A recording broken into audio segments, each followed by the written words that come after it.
பாடல் எண் 1481.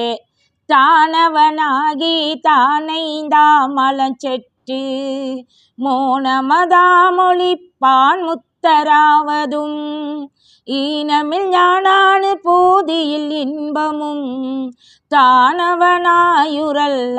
சன்மார்க்கமே.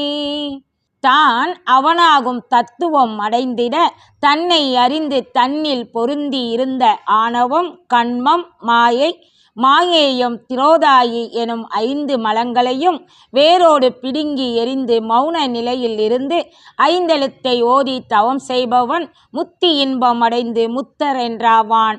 குறையில்லாத மெய்ஞானத்தை அறிந்து ஞான அனுபூதியில் பேரின்பத்தை உணர்ந்து தானே சிவமாக மாறுவதே சுத்த சன்மார்க்க சாதனையாகும். சிவனோடு சேர்ந்து என்றென்றும் நித்தியனாய் இருக்கும் மார்க்கமே சன்மார்க்கம்.